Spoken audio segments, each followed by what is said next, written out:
Okay, if you are ready, then I will start. Okay. Okay, so I thank Bhante Sadajiva for inviting me to join you on this Vesak. And I pay my respects to Bhante Gunaratna, a long-term Kalyana Mitra of mine, if he is on the line right now. So the topic that Bhante Sadajiva gave to me, I didn't choose myself, and I never quite thought of a topic like this, but he gave me the topic, the Dhamma as a lamp. So I had to do a bit of reflection to figure out what does he mean by the Dhamma as a lamp? And so to work out my own way of dealing with this question and actually dealing with this theme.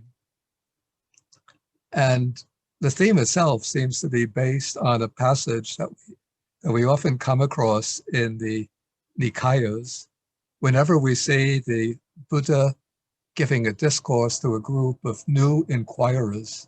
Could be an individual like a Brahmin or a young man comes to the Buddha to ask some questions, or it can be a group of people.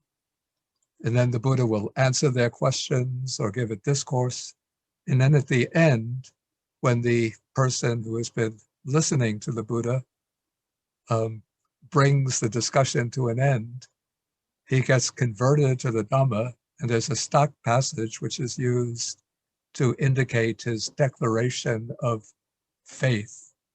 So he will say, excellent Master Gotama, excellent Master Gotama. Master Gotama has made the Dhamma clear in many ways, as though he were turning upright what had been upside down, revealing what was hidden, showing the correct path to one who is lost, or holding up a lamp in the darkness so those with good eyes can see forms. So applying this simile, we would say that the Dharma is for us the lamp in the darkness, so that we who have the fortune of at least some capacity for understanding, for reflection, for insight, will be able to see forms. So what is the function of a lamp? So I could say maybe the first most basic function of a lamp is to show us exactly where we are now. And it might seem that this is almost something self-evident, self-obvious. Of course, everybody knows where they are now. I'm sitting in a room in a monastery between Carmel and Cold Spring, New York.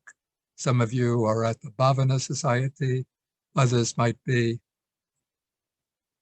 I don't know, any place in North America, other countries.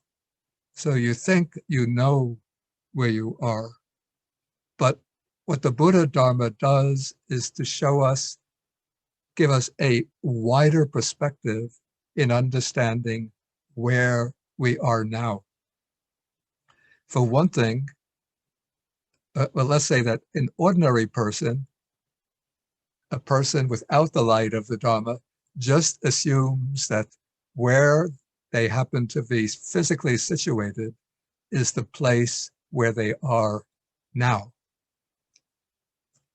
But the Buddha Dharma will show us that it's not so simple, but the Buddha Dharma will show us that we are living in the human realm. And this might seem obvious, of course, we're human beings, but the Buddha, with his all-encompassing omniscient knowledge, knows and sees all the different realms of existence. And so when he says that you are human beings, what he means from his perspective is that we are dwelling on the human plane in a cosmos that consists of multiple planes of existence, most of them invisible to us. So what we can see with our own natural vision are beings of only two of these planes of existence. We can see other human beings and the activities and structures that are typical of the human realm, cities, towns, farms, parks, and so forth. And we can see animals in all of their diversity. But the Buddha teaches that there are many planes of existence beyond the range of our sight. And so the Buddha Dhamma gives us, even if we cannot see directly for ourselves, but it provides a lamp that illuminates, at least conceptually, the multiplicity of realms in which we are situated, the realms that in their totality form the multi-layered, multi-tiered cosmos of sentient beings. And so when we take this broad cosmic view, we could see the 5 or even many more realms of existence. Going down at the bottom, the multiplicity of hell realms, then the animal realm, then the realm of the pretas, or the afflicted spirits, then the human realm, and then above the human realm, many heavenly or celestial realms. The heavenly realms of the sense sphere, above the sense sphere, the Brahma realms, the divine realms in the form realm of existence, and above the form realm, the formless realms of existence, the base of infinite space, infinite consciousness, base of nothingness, base of neither perception nor non-perception. So when we use the lamp of the Buddha Dharma to look at our current situation, we see that we are situated in one particular realm, the human realm, amongst these multiple planes of existence, extending far below to the deepest hells and far above to the highest celestial and divine realms. So this is one way in which the Dhamma serves as a lamp. It enables us to understand our situation, our position in relation to the whole vast diversity of sentient beings. I like to compare this. I use the simile sometimes when I'm giving talks to compare to as a way to understand this. If we have a whiteboard in front of me, I will put a little circle in the middle of that whiteboard. And I say, do you see that little circle? And people will say, yes. And then I'll say, how do you understand that circle? And people will be a little confused. And then they'll say, there's just a little black circle on that whiteboard. And I will say, that is like our normal vision, where we just see ourselves as individuals existing in a particular situation under a particular set of circumstances. But I would say to understand that little dark circle, you have to see it against the background of the entire whiteboard. And so to understand our situation as human beings, we have to focus not only on our own immediate situation, our own immediate circumstances, but we have to see ourselves in relation to all of these diverse realms of existence that constitute the Dharma Dhatu, or the cosmos in the Buddhist cosmology. Okay, then we raise the next question. When we see these different realms of existence with all their differences, from realms of great misery and suffering to realms of great bliss, peace, and equanimity, and when we see even the vast differences in the human realm between those who are living in relative comfort, affluence, health, with long lifespans and great opportunities for material and social and psychological well-being, and compare that with those who are living in conditions of war, poverty, hunger, political oppression, social discrimination, and so on, we raise the question, why are we here?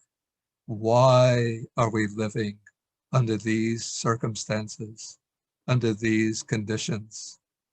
And if we have the kind of limited perspective that's given to us maybe by the natural sciences and the social sciences, maybe we can give particular explanations in terms of economics, social, in terms of biology, why we're living as human beings here, in terms of sociology and economics, why we're living under these conditions and those conditions, in terms of political science, why this country has this type of government, that country has a different type of government.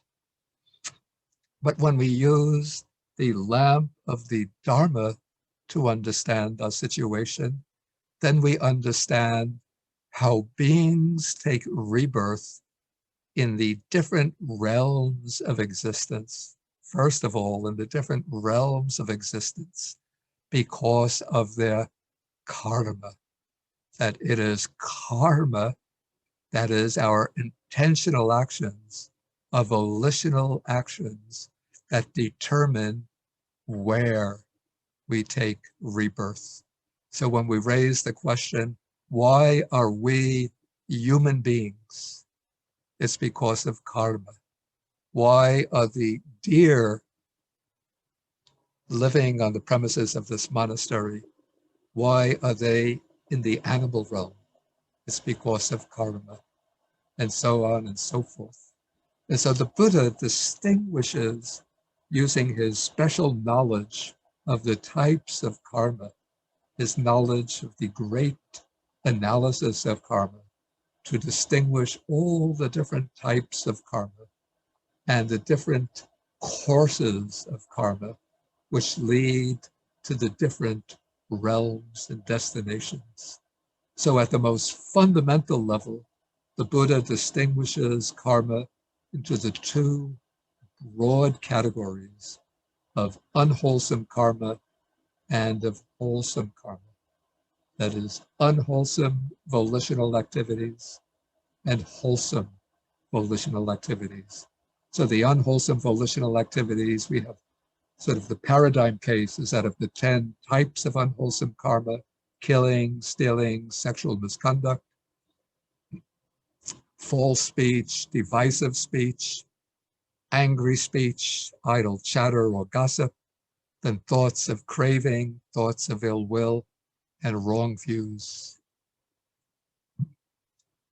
So the unwholesome karma, when it takes over the rebirth process, then through its own inherent nature, it drives the stream of consciousness to lower forms of rebirth.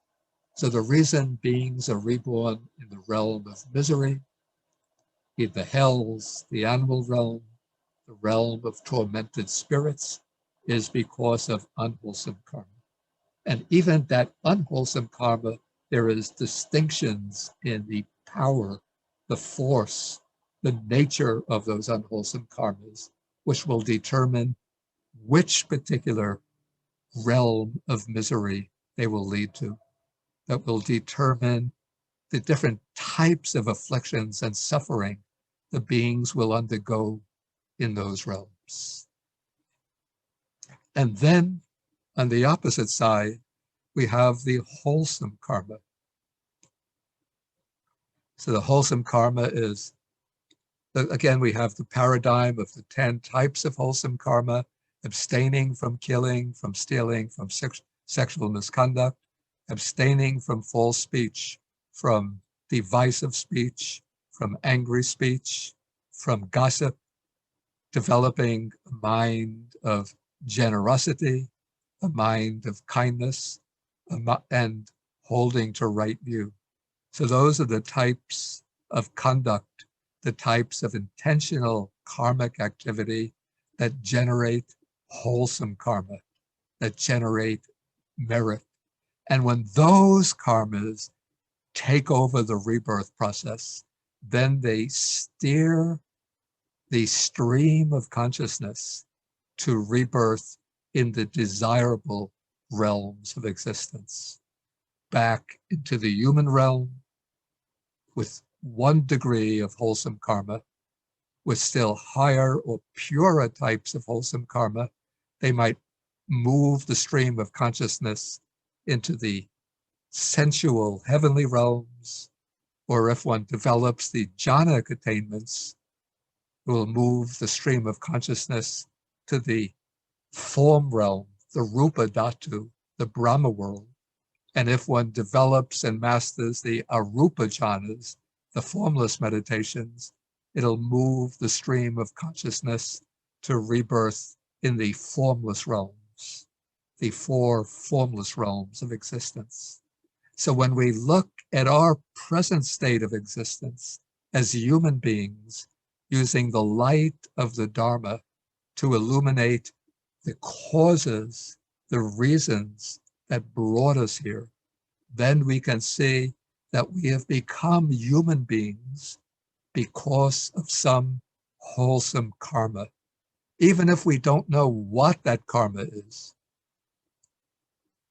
We can still have the trust, the confidence that whoever is reborn as a human being, even if reborn under difficult circumstances, it has come about because of some wholesome karma.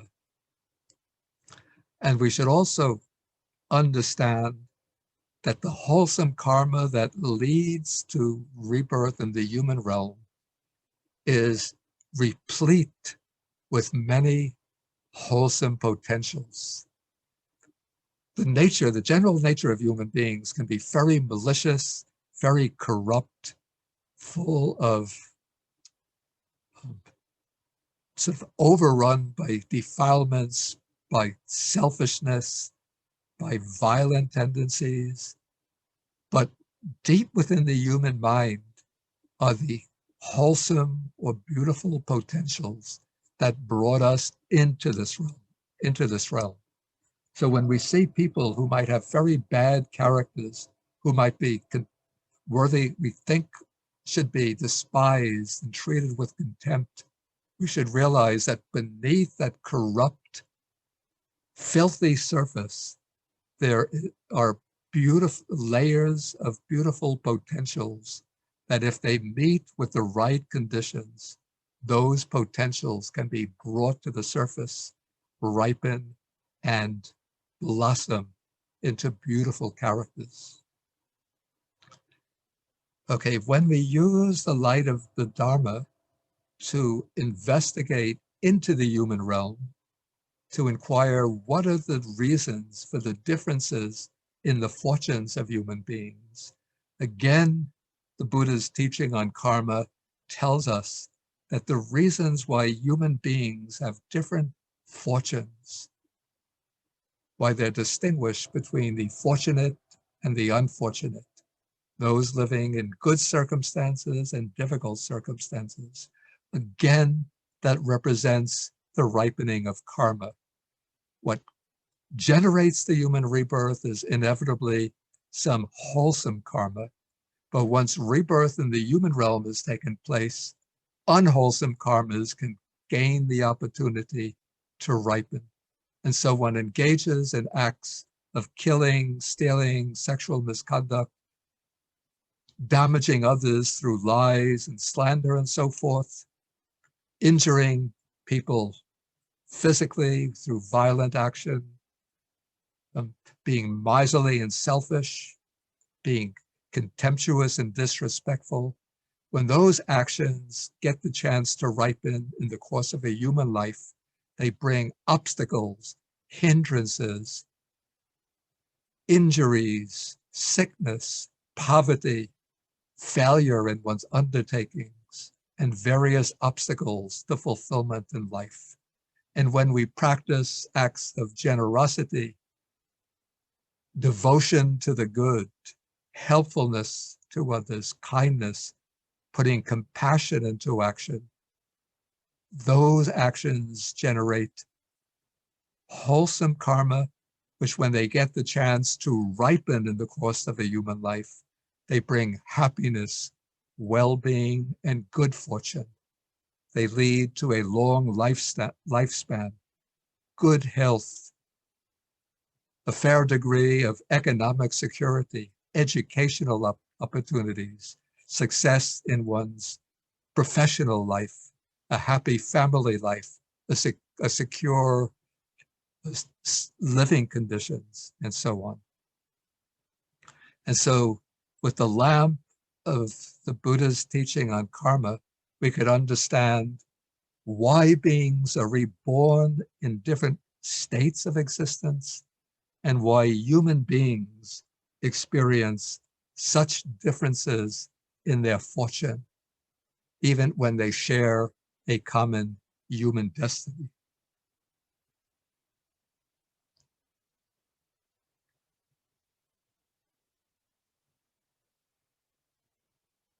Okay, then the natural yearning of the human being is to improve their conditions.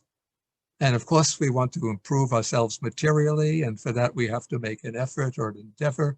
But the Buddha's teaching is not so much concerned with achieving material prosperity and security, but improving ourselves spiritually by improving ourselves morally. And so for that, again, we need the lamp of the Dharma. We use the lamp of the Dharma.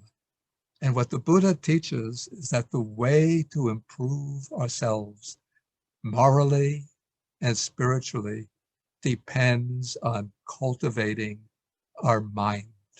And so the Buddha uses the lamp of the Dharma to direct it towards the human mind. And then he analyzes the human mind, classifies the operation of the human mind into many different types. He illuminates the multiplicity, the diversity of mental states. And so usually we just live our ordinary lives without the lamp of the Buddha Dharma. In a sense, we're living in darkness. States of mind arise, impulses, desires, and usually we just flow with them and act upon them. So that's why the Buddha says that usually we are flowing anusota. We are moving along with the stream. Desires rise up, and the first thing we think of, how do I fulfill these desires? And then sometimes other unwholesome states arise, states of anger, hatred, displeasure. And then we think, how can I respond with anger to the person that's causing me anger? And in that way, we just act impulsively, stimulated by desirable stimulation. We act to grasp and acquire the things we want. Stimulated by unpleasant or disagreeable stimuli, we either try to remove them and obliterate them, or we try to flee from them. So we're just caught in this kind of roller coaster or merry-go-round of pursuing what is desirable, fleeing or obliterating what is undesirable. But the Buddha teaches us to reflect back upon our minds and to see into the mind and to understand the factors of the mind. And the Buddha distinguishes these factors again into the two classes of the unwholesome and the wholesome factors. So in the unwholesome side, and usually he begins with the unwholesome, he will take as the roots of the unwholesome He takes greed, hatred, and delusion. So those he shows are the most basic, the most fundamental unwholesome states. But each of those unwholesome mental states in turn gives rise to a variety of branches that are connected either with individual unwholesome roots, with some, say, collaboration or symbiosis between them.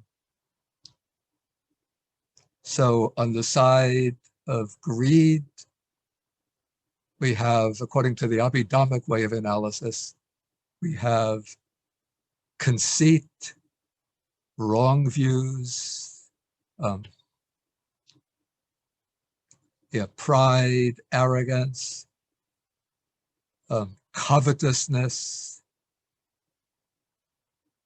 a variety of unwholesome mental states connected with greed, mental states connected with aversion or with hatred, like jealousy and envy and miserliness, and mental states connected with delusion, like dullness, drowsiness, laziness, negligence. And so using the light of the Dharma, we illuminate our own minds to try to understand whenever these unwholesome states arise, to be able to identify those unwholesome states, to apply first mindfulness to see what is the state that's arisen, and then sampajanya, clear comprehension, to be able to identify the unwholesome mental state, to be able to pinpoint it and label it. And in this way, we use the light of the Dharma to illuminate even the dark side of the mind. Because it's only if we can illuminate the dark side of the mind that we're able to understand what are the deep motives of our conduct and what are the factors that have to be overcome, eliminated, and transformed. And to transform them, we also have to understand the bright side of the mind, the good qualities of the mind, the bright potentials of the mind. So these are usually expressed in the Pali Suttas as the negation of the unwholesome roots, the three beautiful roots, as non-greed, non-hatred, non-delusion. But these can be expressed more positively as, instead of non-greed, generosity, helpfulness, caring for others, being able to relinquish our own wealth and belongings to benefit others. Instead of non-hatred, loving kindness and compassion, the wish for the well-being and happiness of others, the wish to alleviate the suffering of others. And for non-delusion, we have wisdom, understanding, and insight.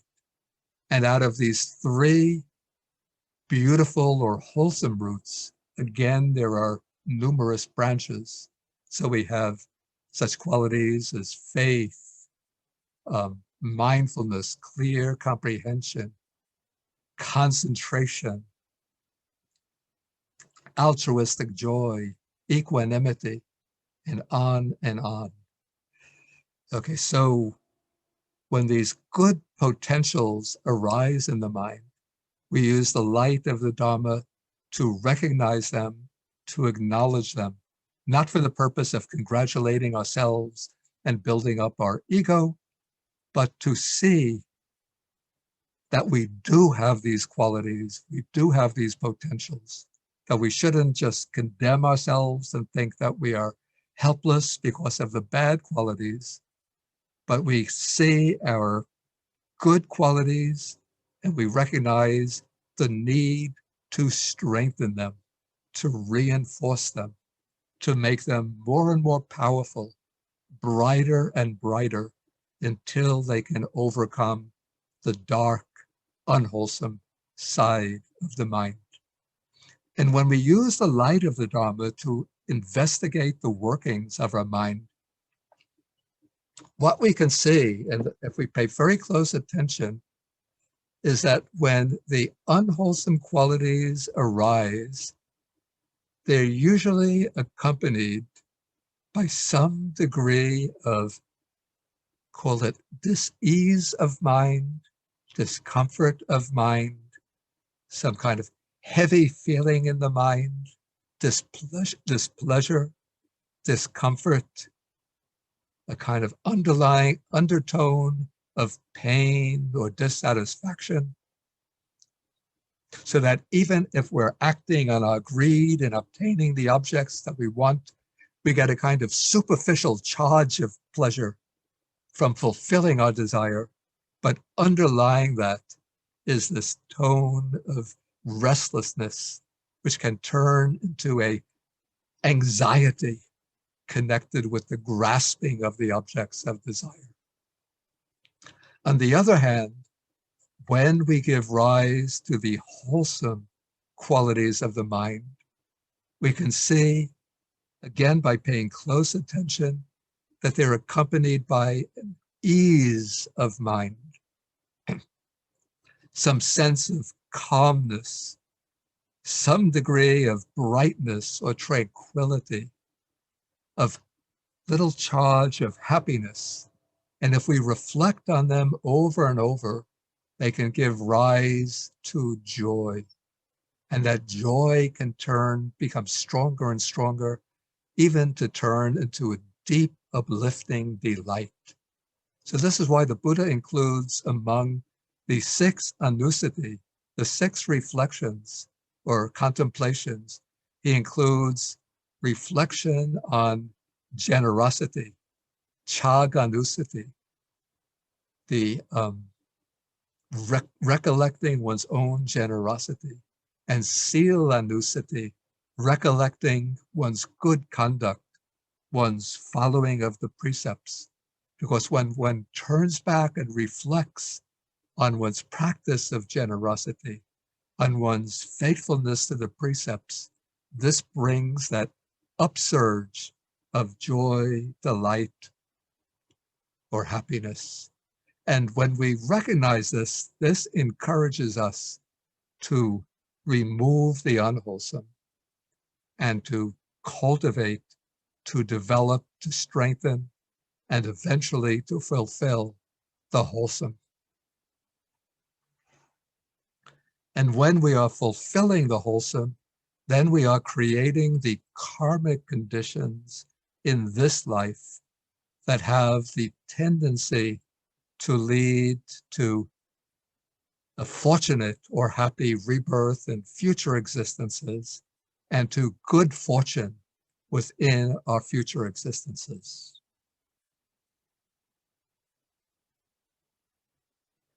So we use the light of the Dharma to understand our own minds, and by understanding our own minds, to understand how to improve our existential situation from this life to the next life and onward through the future.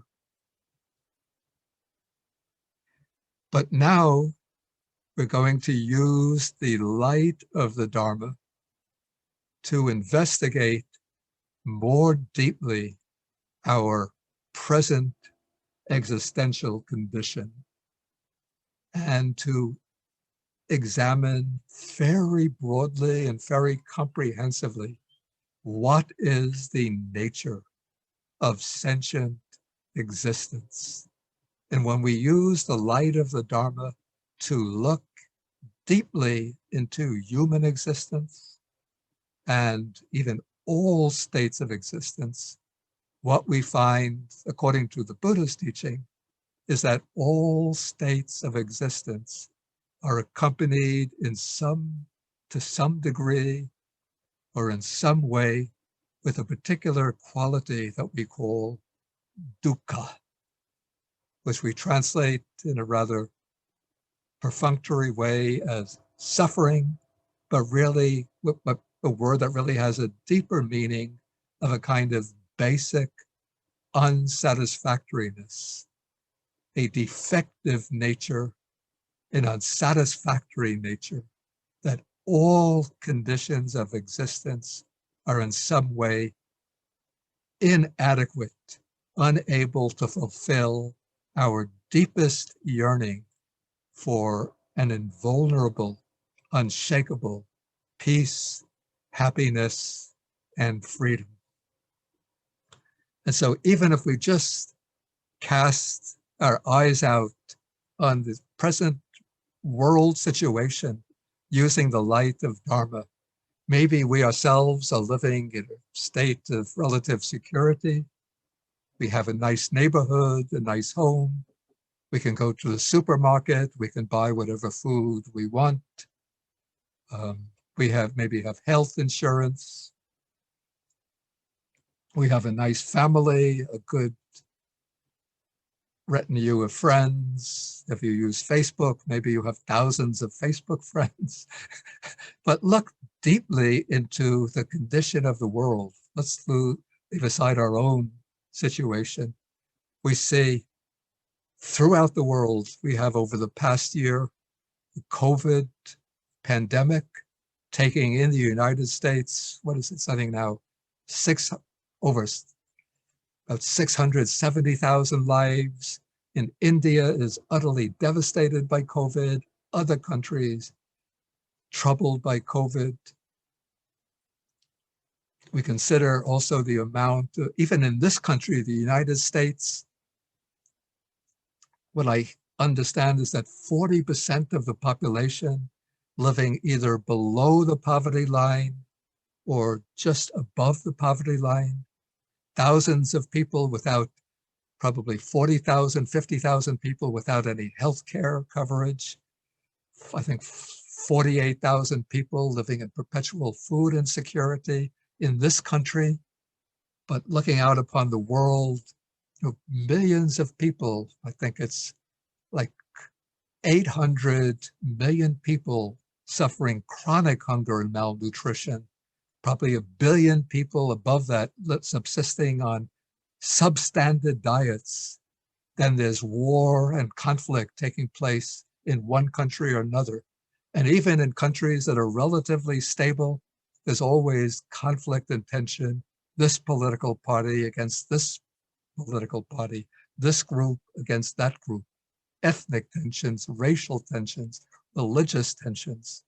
So we can see all of these within the framework, within the scope of the Buddha's teaching of dukkha.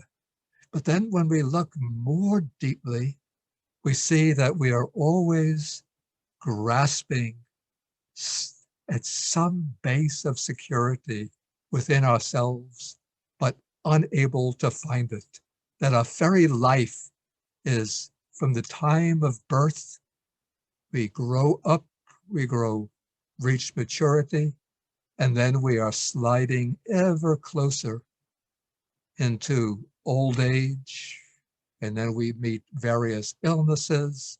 And even if we enjoy good health through old age, inevitably we come up against the great big barrier of death and passing on to rebirth elsewhere. And according to the Buddha's teaching, this process of birth, aging, and death has been going on through beginningless time. We ourselves, with our limited vision, we see only this life, but the Buddha's omniscient vision sees the whole beginningless process of samsara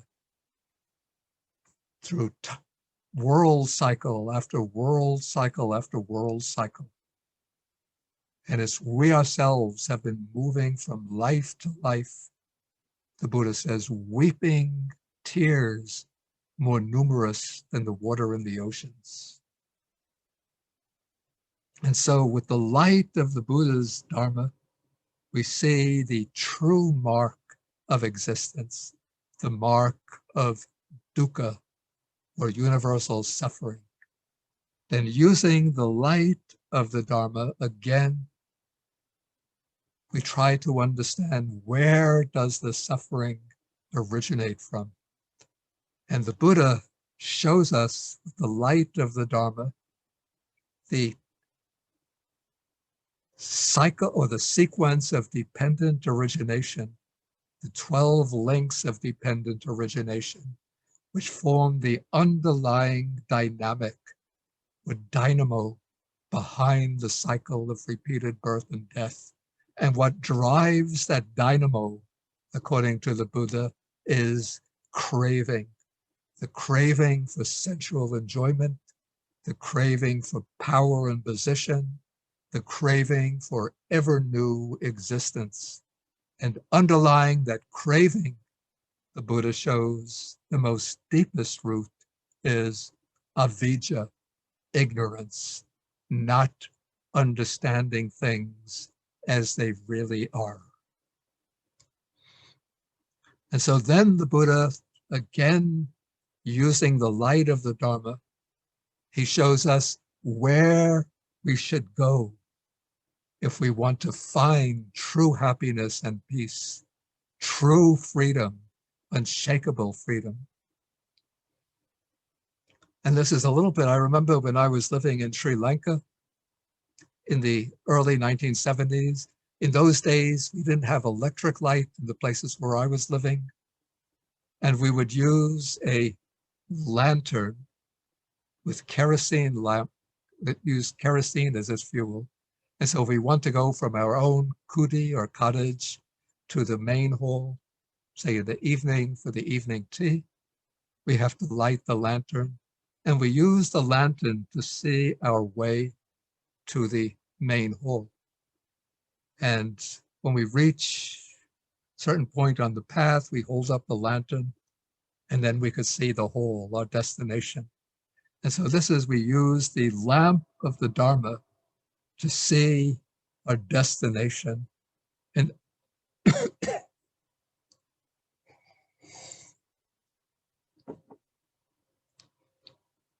and that is what the Buddha calls nibbana or nirvana, the state beyond the cycle of birth and death, the state of quiescent peace, the state of unshakable freedom, the state where there's no more birth, old age, sickness, and death, the unconditioned, unborn, unproduced state.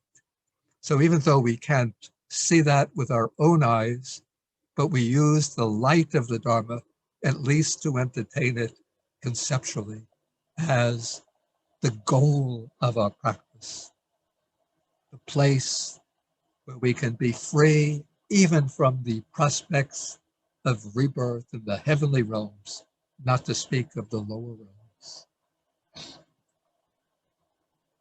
And then we use the light of the Dharma to see the path along which we have to walk in order to reach our destination. And that path, of course, is the noble Eightfold path, which I'm not going to explain in detail now. There are 2 books on that which can be recommended.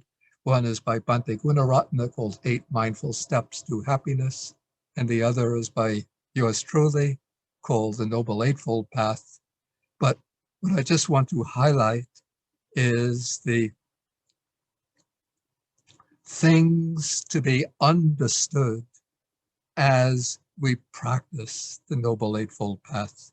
Of course, we divide the Noble Eightfold Path usually into the 3 phases or stages of sila, that is good conduct, ethical conduct, samadhi, concentration,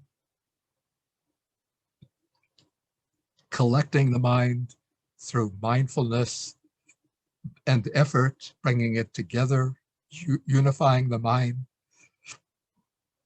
and then directing the mind to understand things with wisdom. And so it's the light of the Dharma, the lamp of the Dharma, that shows us what we have to understand with wisdom. And here, one of those other expressions that come in that frequent passage of the sutras becomes relevant. It said that the Buddha Master Gautama has shown us the Dhamma as if he were turning upright what was upside down.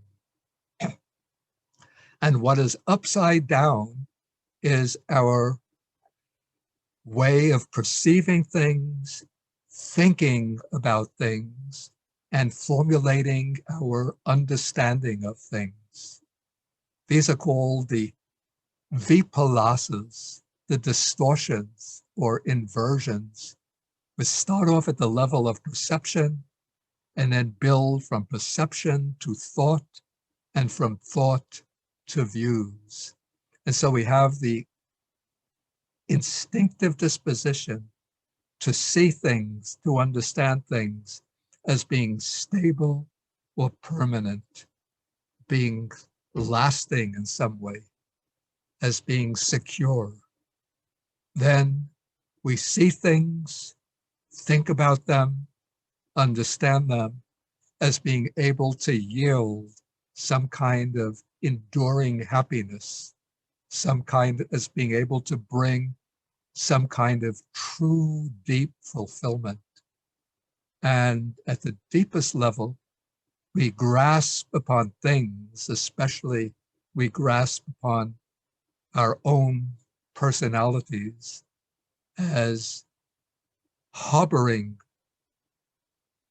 as rooted in some kind of substantial self, a stable basis of personal identity, an entity that sees, hears, feels, thinks, and so on. And we think that this is myself, this is my identity, this is what I truly am. So what the Buddha does, holding up the lamp of the Dharma, he reveals the true characteristics of all conditioned phenomena. First, he says, sabbe sankhara dukkha. All conditioned things are impermanent. Whatever arises passes away. And when we see deeply into impermanence, then he says, the mind turns away from what is impermanent and moves in the direction of true freedom, true wisdom, true liberation. Then the Buddha, again,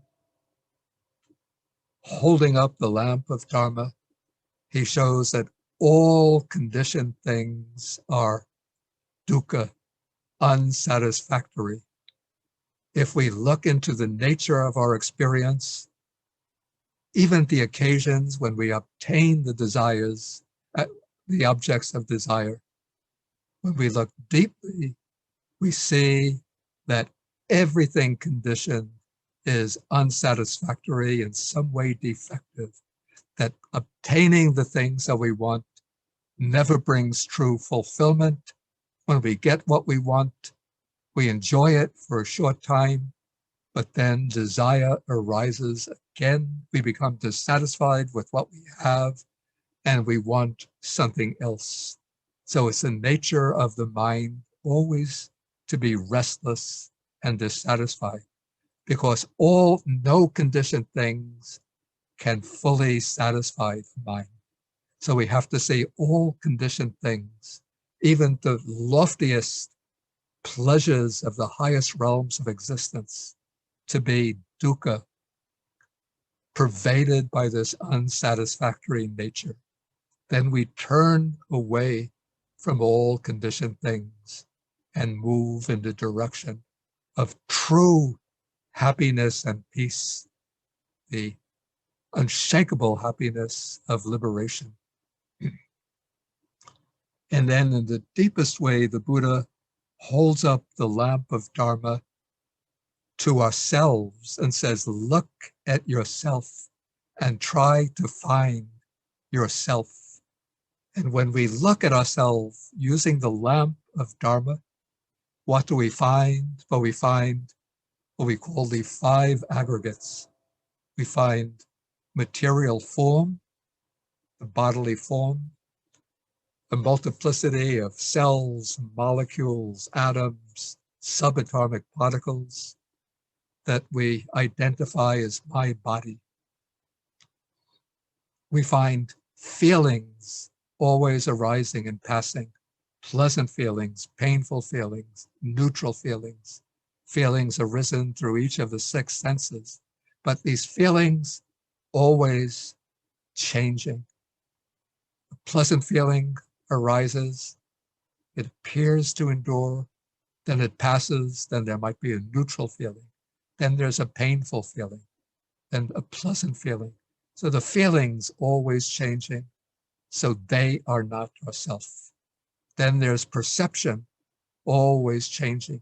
We're seeing a form, hearing a sound, smelling odors, tasting, and so on, thinking thoughts, formulating ideas. All of these acts of perception, always changing, vanishing, disappearing. The volitional activities by which we undertake our projects, make our mark in the world, become a true man, building up even Bill Gates, building up the empire of Microsoft, Steve Jobs, the empire of Apple computers and the Apple products. What are some of the others?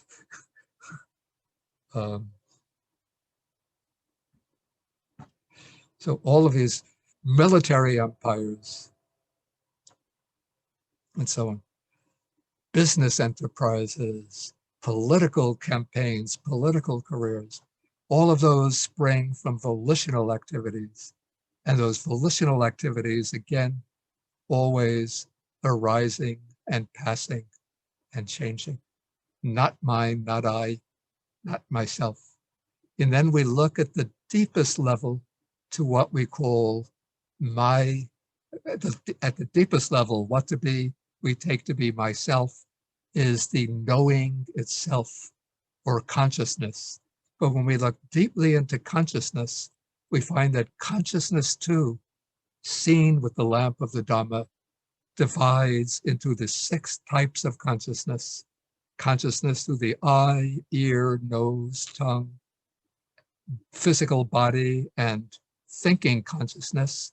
And those acts of consciousness too are conditioned, impermanent, and unstable. So they're not mine, not I, not myself. So in this way, we see all the factors of existence that we take to be myself are truly not mine, not I, not myself.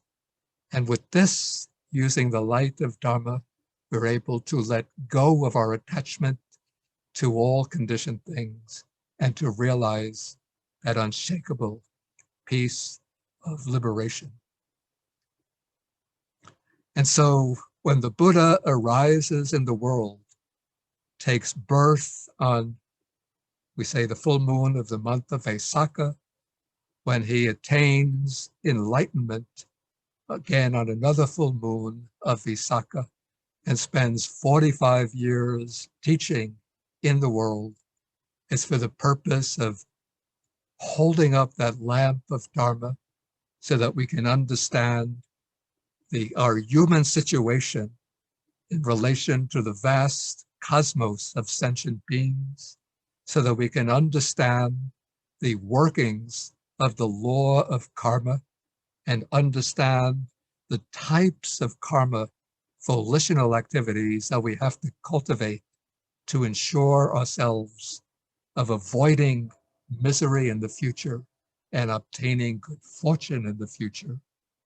He shows us, uses the lamp of Dharma so we could understand the workings of our own minds, so we could remove the unwholesome and cultivate the wholesome. And then he uses the lamp of Dharma to show us the 4 noble truths, which serves as our map or guideposts to liberation. So when we pay homage to the Buddha on the occasion of Vesak, let us all use the lamp of Dharma to pursue and accomplish the aim of his teaching. Okay, thank you all for listening. And let me just recite the verse for sharing the merits. Akasata Jabumata Deva Nagamahidika Punyantang Anumoditva Chirang Rakantu Sasanang Akasata Jabumata Deva Nagamahidika Punyantang Anumoditva Chirang Rakantu Desanang Akasata Jabumata Deva Nagamahidika Punyantang Anumoditva Chirang Rakantu Mang Parang. And let me also extend my wishes for the long life and good health of Bhante Gunaratna and all the other residents of the Bhavana, the residents and supporters of the Bhavana Society. Thank you very much, Most Venerable Bhikku Bodhi.